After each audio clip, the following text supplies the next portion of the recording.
अज़ीज़ दोस्तों, हम जिस दीन के मानने वाले हैं वो दीन बरहक है और जिस प्यारे महबूब सल्लल्लाहु ताला अलैहि वसल्लम के हम मानने वाले हैं वो महबूब अलैहिस्सलाम अल्लाह के आखिरी रसूल हैं।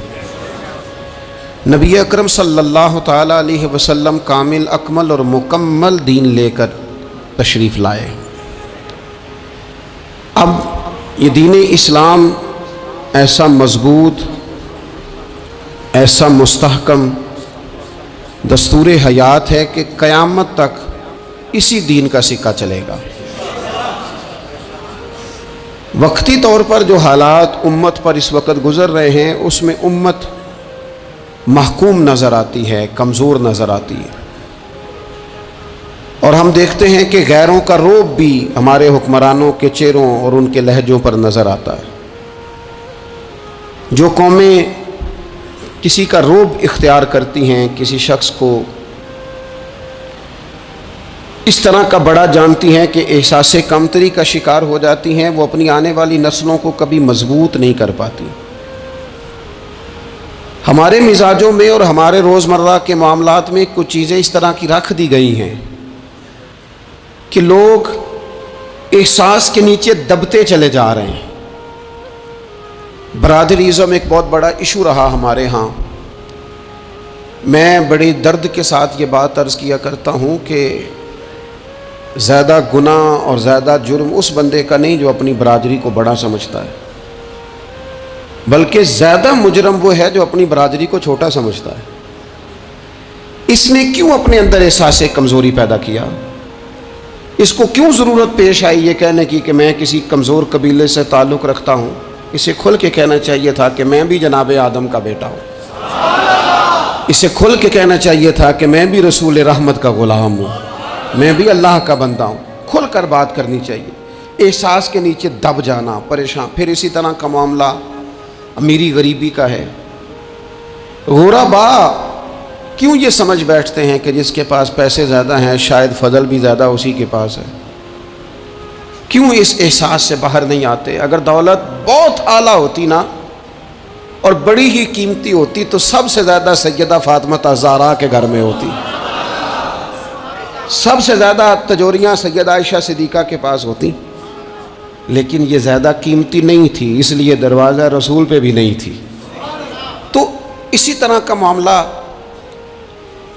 कुछ लोगों का है। मैंने अपनी ज़िंदगी में ये देखा है कि मजहबी माहौल से वाबस्ता लोग कई दफ़ा बड़े परेशान हो जाते हैं कि मैं तो मौलवी साहब हूँ, और महल्ले का मौलवी बना के जब किसी को रखा जाता है तो बेचारा वैसे भी परेशान हो जाता है। उसकी ज़िम्मेदारी होती है कि तूने वक्त पे जनाजा पढ़ाना है, टाइम पे कुल पे आ जाना, 10वें पे वक्त पे पहुँचना, गैर हाज़िर ना होना। कुछ जगहों पे ये भी रिवाज है कि जनाब आपको 7 दिन और 10 दिन मुसलसल बैठना है और पढ़ाई करनी है। वो आहिस्ता आहिस्ता आहिस्ता आहिस्ता बच्चे एहसास का शिकार, यानी कुरान शरीफ पढ़ने वाले बच्चे और किताब व सुन्नत की तालीम हासिल करने वाले बच्चे, लेकिन उन्हें यह कहा जाता है कि चलो फ़लानी जगह कुरान पाक पढ़ने चलते, कुरान पढ़ने जा रहे हैं। कुरान इनकलाब की किताब है, कुरान बंदे को उरूज देता है, लेकिन उन बच्चों की ज़हनी साख्त ये बनाई जा रही है कि चलो कुरान पाक पढ़ने चलते हैं, वह बिरयानी मिलेगी खाने को, गोश्त मिलेगा खाने को। शिकायत है मुझे या रब खुदा बंदा ने मकतब से, सबक शाही है बच्चों को दे रहे हैं खाकबाजी का। इतनी छोटी जब आप किसी की सोच बना देते हैं तो फिर वो आप कहें कि वो इनकलाब बर्पा करे, वो कोई बड़ा कारनामा सर अंजाम दे, ये होता नहीं, मुमकिन नहीं होता। जब आप आहिस्ता आहिस्ता करके एहसास कमज़ोरी के नीचे दबते चले जाते हैं, दबते, हालात ख़राब हो जाते हैं। हमारे बुजुर्ग हमें कहा करते थे कि मौलवी होना कोई ताना है, और हमने हालात बदलते देखे। एक टाइम ऐसा था कि मौलवी होना लोग ताना समझते थे। हमें भी कहते मौलवी साहब इधर आई, आपको ध्यानदारी से कहता हूँ हमने वो दौर भी इंजॉय करके गुजारा है। जे किसी एक बारी मौलवी आखे तो उन्होंने आखे यार कोई परेशानी वाली गल है, शुक्र है असी मौलवी हाँ, ये कोई परेशानी है, आप क्यों परेशान हो गए? मौलवी किसी ताने मैंने का नाम है। और फिर वो जो कल तक कह रहा था ना कि ओहो तुसी तो मौलवी बन गए हो, फिर हमने वो दौर भी देखा, उसने कहा यार 2 मिनट खड़ा हो, तेरे साथ तस्वीर बनानी है। वो दौर भी देखा, ये दौर भी देखा। थोड़ा सा ना अपनी ज़िंदगी के अंदर खुददारी, इज़्ज़त नफ्स, वक़ार, इस्लाम उरूज देता है बंदे को। मुसलमान तेज़ी से दबते चले जाते हैं, दबते चले जाते हैं। मुल्क शाम का बंदा आ गया हज़रत उमर को मिलने, उसने आते ही पूछा तुम्हारे बादशाह का महल कहाँ? उन्होंने कहा जी हमारे बादशाह का महल नहीं होता। हमारे यहाँ लोगों ने समझ लिया ना कि रोब शायद कपड़ों का होता है, रोब शायद गाड़ियों का होता है, बंगलों का होता है, बहुत बड़ी कोठी का रोब होता है। और नहीं भाई, रोब तो बंदे के किरदार का होता है, उसके अफकार का रोब होता है, रोब उसके ऊंचे ख्यालात का होता है। कहाँ है आपके बादशाह का महल? तो ने कहा महल शहल तो कोई नहीं, मस्जिद में होंगे अमीरुल मोमिनीन। बंदा कहता है मैं सोच में पड़ गया कि जिसके नाम से मेरा बादशाह कांपता है वो मस्जिद में होगा। गनमैन ही कोई नहीं, हटो बचो ही कोई नहीं, इधर उधर ही कोई नहीं, पहरेदार ही कोई नहीं। मस्जिद में जाके पूछा जनाब उमर, कहने लगे इधर ही थे। किधर हैं भैया हजरत? वो किधर हैं? इधर ही थे। कहने लगा, मैं हैरान हो गया, ये बादशाह की बात हो रही है। एक साहब कहने लगे वो खजूरों के बाग की तरफ जा रहे थे। कहते मैं खजूरों के बाग में गया तो एक बंदे से पूछा अमीरुल मोमिनीन, कहने लगा वो सामने की तरफ जा रहे थे। उधर गया, एक बंदे से पूछा कहाँ है वो शख्स इसकी 24 लाख मुरब्बा मील पे हुकूमत है? कहाँ है वो शख्स जो मदीने में बैठ के नारा लगाता है तो कैसर और किसरा कांप जाते हैं? वो बंदा किधर है कि जिसकी बात जगह जगह होती है, जिसका तज़किरा सुना है कि उसे देख के शैतान भी रास्ते बदल जाता है। उन्होंने कहा वो देख रहे हो खजूर के दरख्त के नीचे कुएं के साथ मिट्टी का ढेला तकिए की जगह रख के वो जो तामत बांधे कुर्ता पहने सोया है वही तो फारूक आजम है। वो शख्स कहते हैं उमर सोए थे। शेर सोया भी हो तो उसका रोब होता है। शेर जो होता है, शेर कभी सो भी जाए ना तो लोग फिर भी खौफ खाते हैं और उसके जागने का खौफ खाते हैं कि ये कहीं जाग ना जाए। शेर जो हुआ, कहते हैं हजरत उमर सोए थे और मैं करीब गया तो मेरे वजूद पे रोब तारी हो गया, रोब। और मेरी ज़ुबान से बेसाख्ता ये जुमले निकले कि उमर तो इंसाफ करके सोया है ना, तो मिट्टी के ढेले पे भी तुझे सुकून की नींद है। खुददारी, वकार, इज्जत, ये एहसास कमतरी से बाहर निकलें। हमने अपने बच्चों को मसल डाला है, वो तुसी माड़े दे बच्चे हो, तुसी तो नहीं ना आगे जा सकते, वो असी गरीब लोग ना बेटे तू फलाने के साथ ना जाया। हमने अपने बच्चों की ख्वाहिशात तबाह कर दी, कमज़ोर करके रख दिया, इन्हें बार बार सिखाया हमने। खुददार था वो बाप जिसकी थोड़ी सी आमदन थी, पर वो गर्मियों में अपने पुत्र से कहता था पुत्र बड़ोले में दाने डाल दिए हैं, तुम्हारी माँ ने मर्तबान में अचार डाल दिया है, लो अब सारी गर्मियाँ परवाह कोई नहीं। वो खुददार लोग थे। लेकिन आज ये दीन गालिब होने के लिए आया है, मुसलमान ने गालिब होना है। ये थोड़ा अपनी ज़ात से उठकर जब सोचेगा ना, बड़ी बात करेगा, बड़ी बड़ी सोच पैदा करेगा, बड़ा इसका मिजाज होगा, खुला इसका दिल होगा, तो फिर ना ये ज़रा सर उठा के जिएगा। कुरान मजीद की जो आयत करीमा मैंने तिलावत की, अल्लाह करीम ने फरमाया हुवल्लज़ी अरसला रसूलहू बिल हुदा व दीनिल हक़। फरमाया वो कादिर मुतलक है जिसने अपने रसूल को हिदायत और हक दे के भेजा है।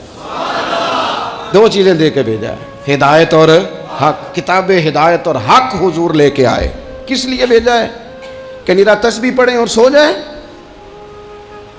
निरा जनाब इबादत करें और आराम करें, निरा जनाब तिलावत करें और आराम करें ना। हुवल्लज़ी अरसला रसूलहू बिल हुदा व दीनिल हक़।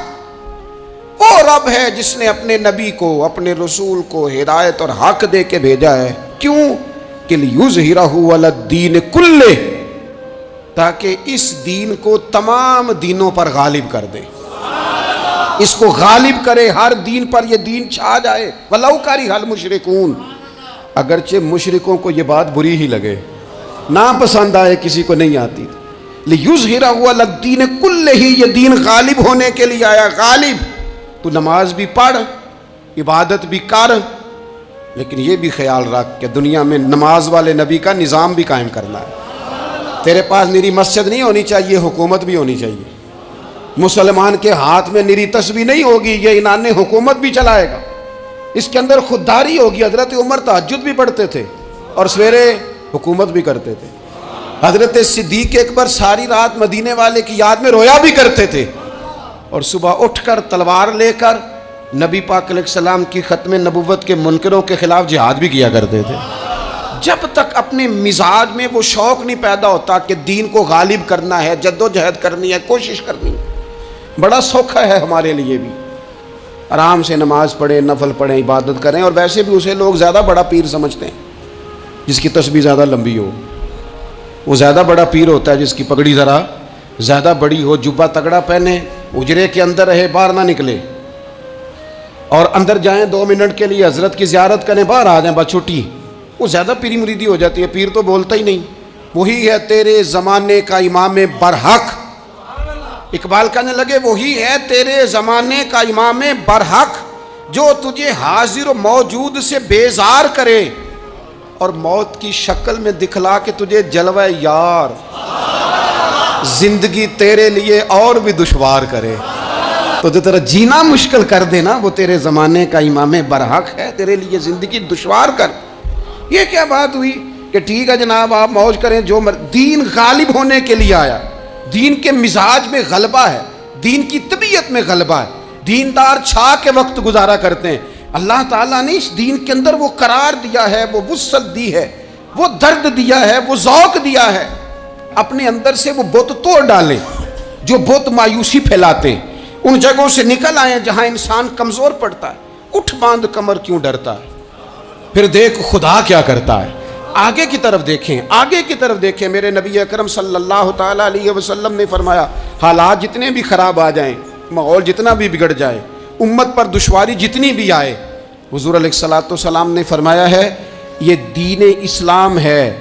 ये मुस्लिम के लफ्ज़ हैं। हुज़ूर फरमाते हैं ये दीन हमेशा कायम रहेगा।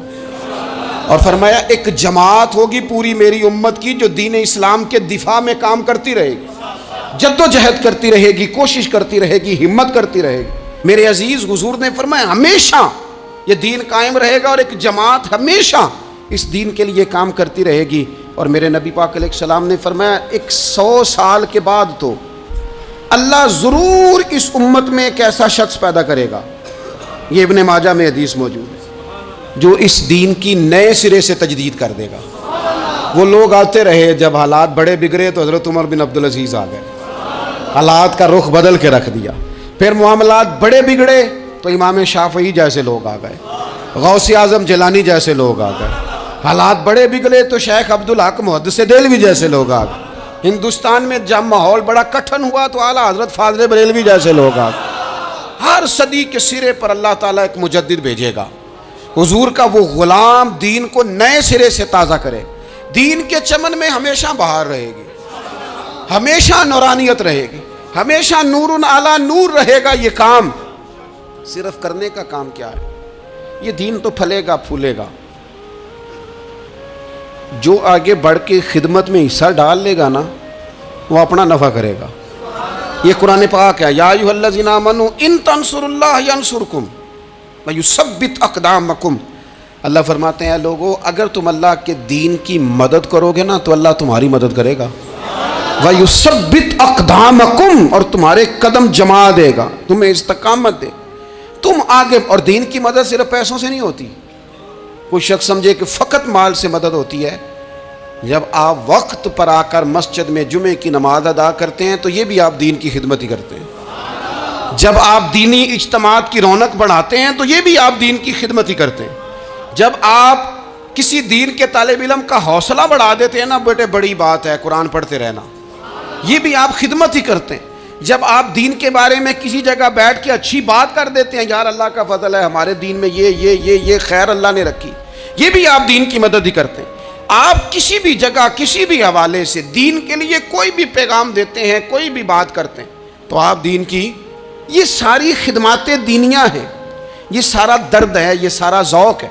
हम अपना अपना हिस्सा जिस तरह भी मिला सके दीन की हिमायत में, दीन की मदद में, जहाँ कोई ऐसी बात हो रही हो वहाँ हम दिफा के लिए खड़े हो जाएं। हर शख्स अपने अपने मकाम पर दीनी इबलाग में, दीन की तबलीग में अपना किरदार अदा करे।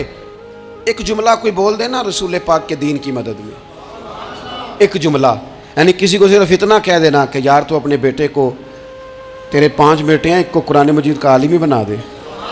तू कह के चला गया और तू तेरी वजह, तुझे खबर भी नहीं कि शायद उसने तेरी वजह से उसे दाखिल कराया है, लेकिन वो अगर आ गया, पढ़ गया, तो देख तुझे अजर अल्लाह कितना अता फरमाए। आधा जुमला बोल के दीन के मामले में मुआवन बने, कोई खैर का लफ्ज़ बोल के मुआवन बने। हम ना हिम्मत नहीं करते, हम कहते हैं वो फलाना करेगा, बड़ा आदमी करेगा, मौलाना करेंगे, पीर साहब करेंगे। अपना अपना हिस्सा, अपनी अपनी खैर।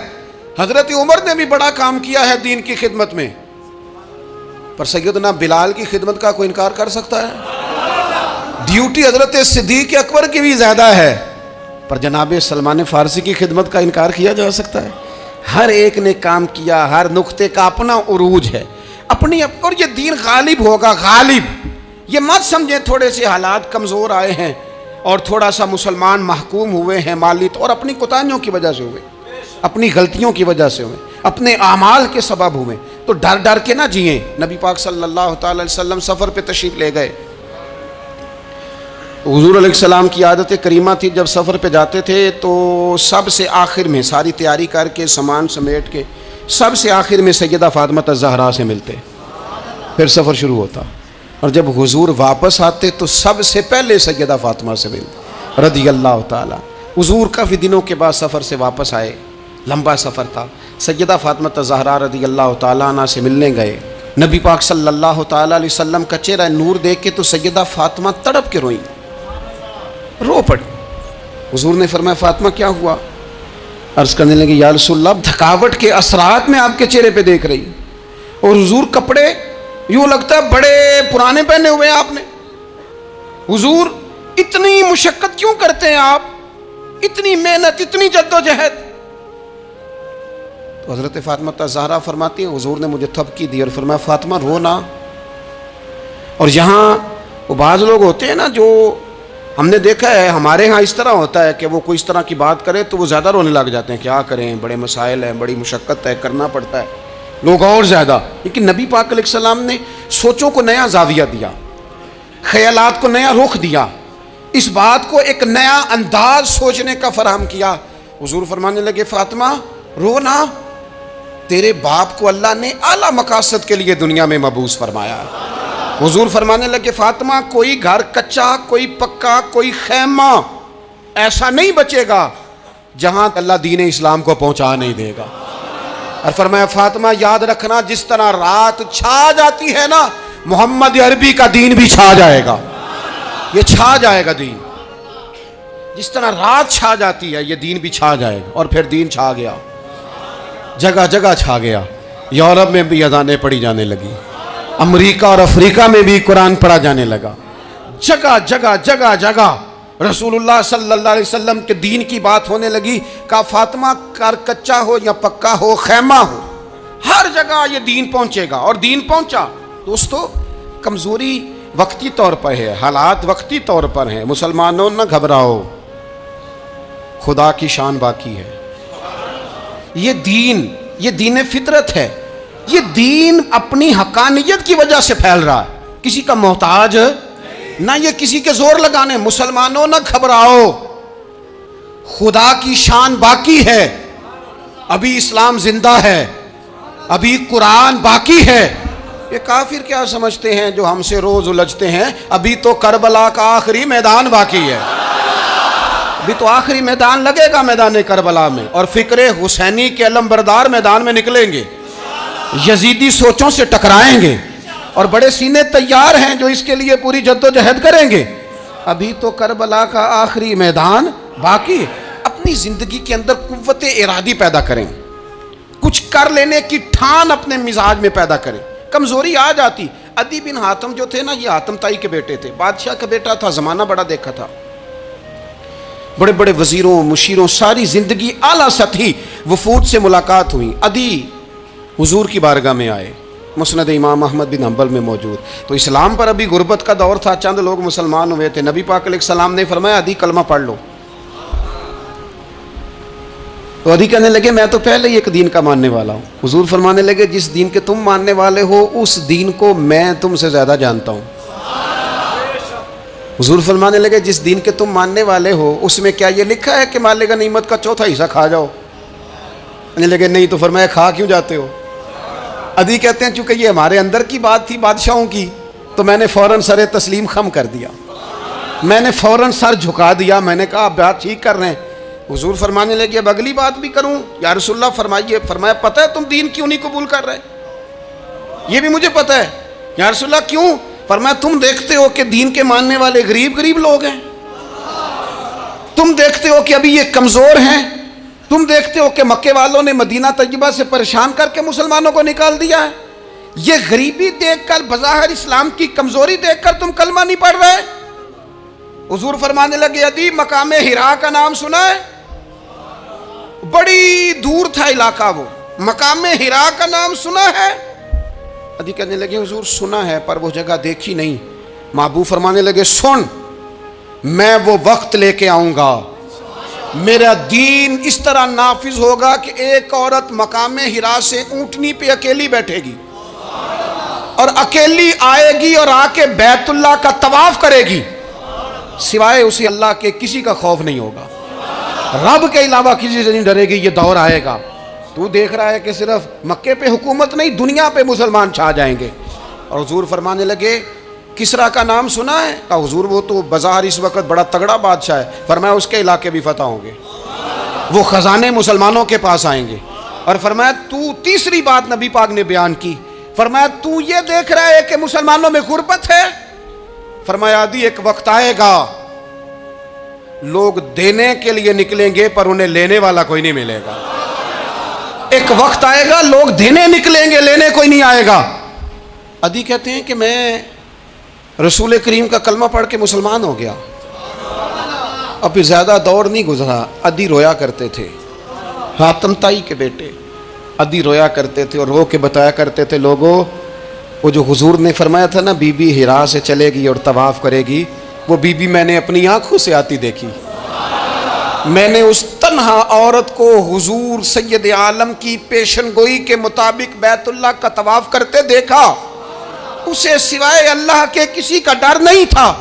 और अदी कहने लगे वो जो हुजूर ने फरमाया था ना कि किसरा के ख़जाने फतह होंगे, फरमाया वो जब फतह हो रही थी तो मैं खुद उस जंग में शरीक था, मुझे अल्लाह ने मौका दिया, मैं मुजाहिदों में शामिल था। और फरमाने लगे तीसरी पेशन गोई रह गई है, मुझे उम्मीद है वो भी पूरी होगी। हजरत उमर बिन अब्दुल अजीज के ज़माने में आके वो दौर भी आया कि लोग ज़कात देने निकलते थे, लेने वाला कोई नहीं मिलता था। लोग किसी को गरीब समझ के सदका देने लगते थे, वो कहता था भाई ले जा, मैं तो रात खुद दे के आया हूँ। लोग देने निकलते थे, लेने वाला कोई नहीं। इस्लाम की फितरत में कुदरत ने लचक दी है, उतना ही ये उभरेगा जितना के दबा दोगे। ये मौलवियों की वजह से, पीरों की वजह से, सियासतदानों की वजह से नहीं छाएगा। ये क्यों छाएगा कि अरसला रसूलहू बिल हुदा व दीनिल हक, ये इसलिए छाएगा कि अल्लाह ने भेजा ही हक के साथ है, ये आया हक के साथ है, लिहाजा छा जाए। हक हमेशा छा जाया करता है। और वकुल जाल हक व ज़हकल बातिल इन्नल बातिल काना ज़हूका, जब हक आता है तो बातिल खुद ब खुद छुप जाता है, और बातिल होता भी मिट जाने के लिए। बस ना ये दीन छा। हजरत खुबाब बिन अल अर्थ रदी अल्लाह ताला अन्हु फरमाते हैं हमें बड़ी तकलीफ़ दी कुफार मक्का ने, कुरैश ने बड़ा सताया। नबी पाक अलैहिस्सलाम खाना काबा के साथ एक चद्दर लेके आराम फरमा रहे थे। हम हुजूर की बारगाह में गए, या रसूल अल्लाह दुआ करें ये तबाह हो जाए, तंग बड़ा करते हैं, हुजूर आप दुआ करें अल्लाह की बारगाह में। तो हुजूर उठ के बैठ गए, फरमाया जल्दी ना करो, तुमसे पहले ऐसे लोग गुजरे हैं जिनको गढ़ों के ऊपर रख के ना तो आरों से काट दिया जाता था, वो दो टुकड़े हो जाते थे। फरमाया जल्दी ना करो, तुमसे पहले ऐसे लोग गुजरे हैं कि लोहे की कंघियों से उनका गोश्त नोच दिया जाता था, हड्डियां तक जख्मी हो जाती थी, सी नहीं करते, जख्म पे जख्म खा के जी, खूने जिगर के घूंट पी, आह न कर लबों को सी, ये इश्क है को दिल लगी नहीं। कहा खुबाब थोड़ा सब्र करो। और फिर हुजूर फरमाने लगे, खुबैब ये बात याद रखना, जो दीन मैं लेके आया हूँ ये गालिब हो के रहेगा, ये गालिब होगा, गालिब। वो अबू सुफियान जो मैदान उहद में कहते थे फलां भी हमने मार दिया, फलां भी मार दिया, जब 10,000 का लश्कर लेके नबी पाक गए थे ना दोबारा वापस, 10 सालों में 3 लोग लेके हुजूर मक्के से आए और 10,000 का लश्कर लेके जब दोबारा गए ना, अबू सुफियान कहने लगे लड़ना ही नहीं, क्योंकि जिस शान से मासूम आमना आए हैं लड़ने वाली बात ही कोई नहीं, ताकत ही नहीं, आंख नहीं मिला सकते तो हाथ कैसे उठाएंगे। लेकिन पता है हुजूर का तरीका क्या था? स्याह इमामा था, ऊँटनी पे बैठे थे और गर्दन महबूब ने इतनी झुकाई थी कि वो ऊँटनी की गर्दन से लग रही थी। इस शान के साथ हुजूर दाखिल हुए, इज़ा जाअ नस्रुल्लाहि वल फथ व रअयतन नास यदखुलून फी दीनिल्लाहि अफ़वाजा। अपने अंदर ना थोड़ी सी, आप 24 घंटे दुनिया कमाएं, कोई मना नहीं करता, माल कमाएं, जायदादें बनाएं, हलाल कमाएं, जितना मर्जी कमाएं, लेकिन ना कुछ थोड़ा सा अपने आप को दीन के लिए, सिर्फ माली तौर पर नहीं। हमारे यहाँ एक बहुत बड़ा मसला ये बन गया है कि सिर्फ माली तौर पर हम समझते हैं दीन की मदद कर दी। अगर आप अपने पुत्र को नमाजी बना चुके हैं तो एक काम आपने दीन की खिदमत का कर लिया। अगर आपकी बेटी पर्दे की आदी हो गई है तो आपने दीन की खिदमत में एक हिस्सा डाल लिया है। अगर आपके घर के अंदर आप उन सारी चीज़ों को बैन करने में कामयाब हो गए, या अय्युहल्लज़ीना आमनू कू अनफुसकुम व अहलीकुम नारा, ईमान वालों खुद भी दोज़ख से बचो, अपने अहले खाना को भी बचाओ। अगर फहाशी और यानी का रास्ता आपने अपने दरवाजे के बाहर रोक दिया है तो आपने दीन की खिदमत कर ली है। अगर आप अपने दोस्तों को नमाजी बनाने में कामयाब हो गए, अगर आप चंद लोगों को कुरान पढ़ाने में कामयाब हुए हैं, तो फिर कुछ ना कुछ हिस्सा आपने दीन में शामिल किया है। करने का काम यह है कि अपना अपना हिस्सा अपनी अपनी खैर दीन में मिलाएं, जद्दोजहद करें, कोशिश करें। 2 जुमले बोलकर, जब कोई बंदा कह रहा हो ना जी बड़ा मुश्किल है दीन पे अमल करना, तो उसे कहें दीन पे ही चलना तो आसान है, दीन पे चलना ही तो आसान है। जब बड़ी दीन मुखालिफ बातें हो रही हो तो वहाँ सारी बरादरी इकट्ठी बैठी है ना, बच्चे के दिन रखे जा रहे हैं, तो मैं दीन की खिदमत बता रहा हूँ क्या क्या करनी है। बेटी बेटे के दिन तय हो रहे हैं, तो कोई कहता है कि मामू को मना लो नाराज़ है, चचा को मना लो नाराज़ है।